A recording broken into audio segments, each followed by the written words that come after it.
السلام علیکم ورحمۃ اللہ وبرکاتہ۔ معزز سامعین، ہمارا قربانی سے متعلق بیان چل رہا ہے۔ 5 مسئلے ہو چکے ہیں۔ چھٹا مسئلہ یہ ہے کہ قربانی کی تاریخ کیا ہے۔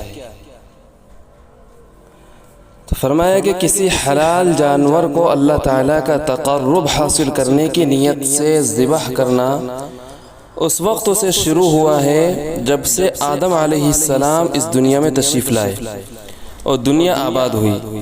سب سے پہلے قربانی حضرت آدم علیہ السلام کے 2 بیٹوں حابیل و قابیل نے دی۔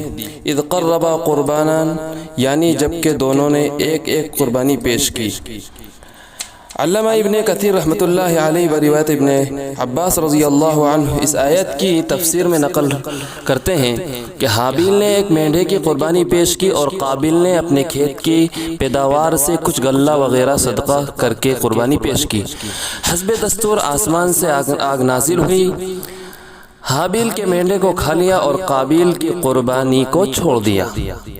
قربانی کے قبول ہونے یا نہ ہونے کی پہچان پہلے انبیاء کے زمانے میں یہ تھی کہ جس قربانی کو اللہ تعالیٰ قبول فرماتے تو ایک آگ آسمان سے آتی اور اس کو جلا دیتی تھی۔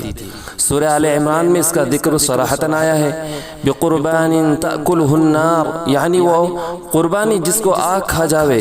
اس زمانے میں کفار سے جہاد کے ذریعے جو مال غنیمت ہاتھ آتا تو اس کو بھی آسمان سے آگ نازل ہو کر کھا جاتی تھی اور اس جہاد کے مقبول ہونے کی علامت سمجھی جاتی تھی۔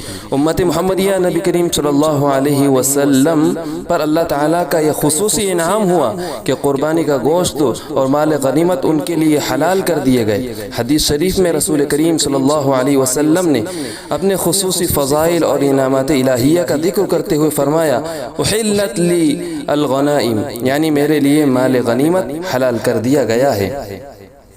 یہی وجہ تھی کہ آپ صلی اللہ علیہ وسلم کے زمانے کے بعض غیر مسلموں نے اپنے اسلام قبول نہ کرنے کا ایک یہ عذر بھی پیش کیا کہ پہلے انبیاء علیہ السلام کی قربانیوں کو آگ کھا جایا کرتی تھی اور آپ کے زمانے میں ایسا نہیں ہوتا ہے، یعنی پہلے انبیاء کے زمانے میں تو قربانی جو ہے آگ کھا جاتی تھی اور آپ کے زمانے میں تو ایسا ہے ہی نہیں۔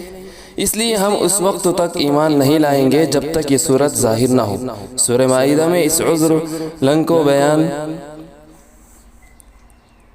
بیان کر کے یہ جواب دیا گیا، جن انبیاء علیہ السلام کے زمانے میں قربانیوں کو آگ نے کھایا تھا، تم ان پر کون سا ایمان لائے؟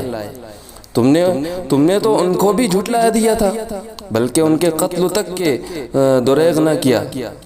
ان کا یہ قول حتی حق طلبی کے لیے نہیں تھا، یعنی ان کا یہ قول حق طلبی کے لیے نہیں تھا بلکہ حیلہ بازی کے لیے تھا۔ جانور کی قربانی سب سے پہلے حضرت آدم علیہ السلام کے زمانے سے عبادت اور تقرب الہی کا ذریعہ دی گئی ہے، اور قربانی کا خاص ایک طریقہ آسمانی آگ آ کر اس کو جلا دے۔ خاتم الانبیاء حضرت محمد مصطفیٰ صلی اللہ علیہ وسلم کے زمانے تک تمام انبیاء سابقین کے دور تک مشہور رہا۔ قربانی ایک اہم عبادت اور شعائر اسلام میں سے ہے۔ زمانہ جاہلیت میں بھی اس کو عبادت سمجھا جاتا تھا، مگر بتوں کے نام پر قربانی کرتے تھے۔ اسی طرح آج تک دوسرے مذاہب میں قربانی مذہبی رسموں کے طور پر ادا کی جاتی ہے۔ بتوں کے نام پر یا مسیح کے نام پر قربانی کرتے ہیں۔ سورہ کوثر پارہ عام میں اللہ تعالیٰ نے حکم دیا، جس طرح نماز اللہ کے سوا کسی کے لیے نہیں ہو سکتی، قربانی بھی اسی کے نام پر ہونی چاہیے۔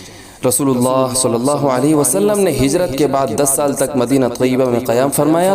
ہر سال پابندی سے قربانی فرماتے تھے، جس سے معلوم ہوا کہ قربانی صرف مکہ معظمہ کے لیے مخصوص نہیں ہے بلکہ ہر شخص پر ہر شہر میں شرائط کے بعد واجب ہے، اور مسلمانوں کو اس کی تاکید فرماتے تھے۔ اسی لیے جمہور علماء اسلام کے نزدیک قربانی واجب ہے، اس لیے ہر مسلمان شخص جس پر قربانی واجب ہے اس کو قربانی کرنا چاہیے۔